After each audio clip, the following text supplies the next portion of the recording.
The morning sun cast warm shadows across downtown Portland as 26-year-old Emma Martinez wiped down the counter of her food truck. Sunrise Bites! Her blonde hair was pulled back in a practical ponytail, and her sunflower print apron was already showing the signs of the busy breakfast rush. At this hour, the financial district was alive with professionals grabbing coffee and breakfast sandwiches before disappearing into their glass towers. Emma had been running Sunrise Bites for 8 months now. Ever since she had scraped together enough money to buy the used truck from a retiring vendor. Every dollar mattered, every customer counted, and she had learned to work efficiently through the morning rush without much time for small talk. The lunch crowd was different. Slower, more conversational, filled with people who had time to appreciate her carefully crafted sandwiches and homemade soups. But breakfast was all about speed and efficiency, getting busy professionals caffeinated and fed before their important meetings, which is why she barely looked up when the next customer approached her window. She could see expensive shoes and a tailored navy suit from her peripheral vision, just another executive needing his morning fuel. "Good morning, what can I get you?" Emma said automatically, already reaching for a coffee cup. "I'll take a coffee black, and one of those breakfast burritos," came the reply in a voice that was somehow familiar but not immediately placeable. Emma moved through the motions of preparing his order with practiced efficiency, her attention focused on the grill and coffee machine rather than the customer. The financial district attracted hundreds of similar-looking professionals every day, and she had learned not to spend mental energy trying to remember faces that would blend together anyway. "That'll be $8.50, she said, handing the coffee and wrapped burrito through the window while already looking toward the next customer in line. The man placed a $10 bill on the counter but didn't immediately take his change. "Keep it," he said quietly. "And Emma?" Something in the way he said her name made her finally look up, really look, at the customer she had been serving with such automatic efficiency. Her breath caught as recognition dawned, and she found herself staring into the warm brown eyes of someone she had never expected to see again. "Still remember me?" he asked with a gentle smile that transported her instantly back to a different time and place. "David," she whispered, feeling like the ground had shifted beneath her feet. David Chen looked exactly as she remembered, but more polished somehow. The same kind eyes, the same warm smile, but now wearing the confident bearing of someone who had found his place in the world. At 32, David had built Chen Digital Marketing from a college startup into one of the most successful agencies on the West Coast. But standing at Emma's food truck window, he looked like the same person who had once shared late-night study sessions and dreams of changing the world. "I can't believe it's really you," Emma said, momentarily forgetting about the line of customers behind him. "What are you doing here?" "I work about 3 blocks away," David replied, gesturing toward one of the gleaming office towers. "I've been walking past your truck for weeks, but I could never tell if it was really you until today when you looked up." Emma felt heat rise in her cheeks as she realized he had been a regular customer that she had barely acknowledged, treating him like just another faceless professional in the morning rush. "David, I'm so sorry. I had no idea. The breakfast crowd is always so hectic and I barely have time to—" "Don't apologize," David interrupted gently. "You were focused on your work, building your business. I remember how determined you always were when you set your mind to something." The line of customers behind David was growing restless, and Emma could feel their impatience even without looking. "Listen, I have to keep serving, but I understand," David said, picking up his coffee and burrito. "But Emma, could we talk sometime?" "Really talk? I'd love to catch up and hear about everything you've been doing."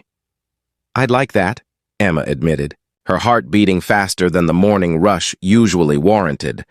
"I'll come back for lunch," David promised, "when you have more time." As he walked away, Emma found herself watching his retreating figure with a mixture of emotions she couldn't quite sort out.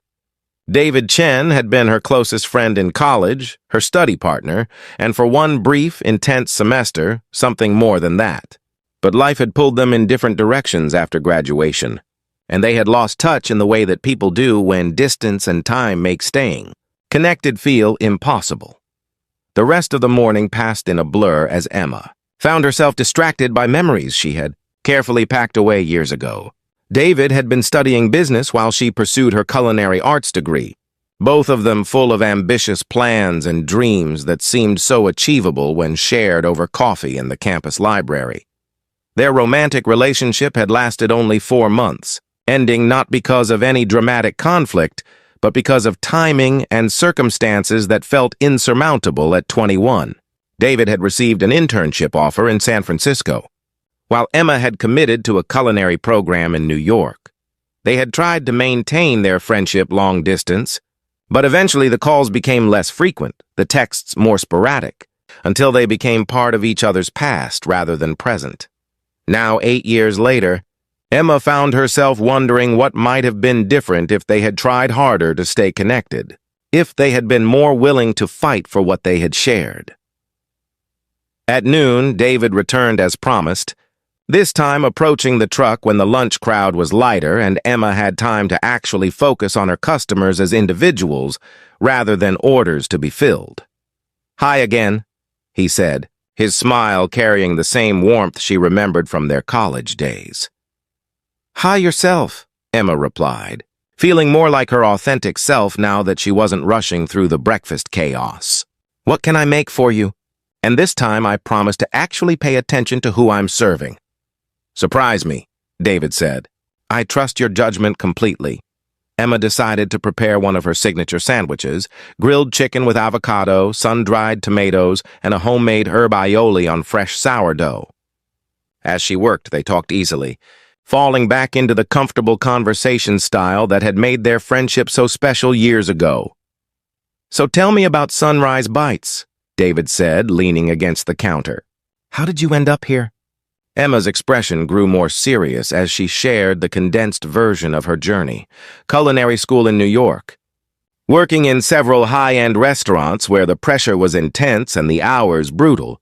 Eventually realizing that her dream wasn't about impressing food critics or earning Michelin stars, but about creating food that brought comfort and joy to people's everyday lives. "The truck lets me do that," she explained, handing him the carefully crafted sandwich. "I get to be part of people's daily routines, create something that makes their day a little better. It's not glamorous, but it's mine." David took a bite of the sandwich and his eyes widened with genuine appreciation. "Emma, this is incredible. The flavors, the textures, everything is perfectly balanced. You've found your calling. What about you?" Emma asked, pleased by his reaction, but also curious about the path that had led him to wearing expensive suits and working in downtown office towers. "Last I heard, you were heading to San Francisco for that internship." David's expression grew thoughtful as he shared his own journey. The internship that had taught him about the business side of marketing, starting his own agency with 2 college friends, the early years of 18-hour days and ramen noodle dinners, and eventually building something successful enough to employ 30 people and serve clients across the country. "But you know what's funny?" David said, finishing the last bite of his sandwich. "I spend most of my time now helping other people tell their stories, market their dreams, and I love the strategy and creativity of it. But I miss the personal connection, the immediate feedback of creating something that directly improves someone's day." Emma understood exactly what he meant. The difference between building something because it's successful and building something because it matters to you. "Exactly," David said, and Emma felt the familiar spark of intellectual connection that had drawn them together in college. "You've managed to build something that's both successful and personally meaningful."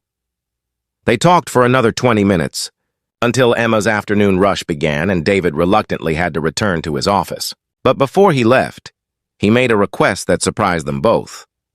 "Emma, would you be interested in catering a small office event? Nothing fancy, just lunch for about 15 people. But I'd love to give my team the chance to experience food that's made with this level of care and creativity." Emma felt a flutter of excitement at the opportunity. Catering jobs were lucrative and could help her build the business beyond just daily truck sales. "That sounds wonderful. When were you thinking? Next Friday? I could come by tomorrow with more details."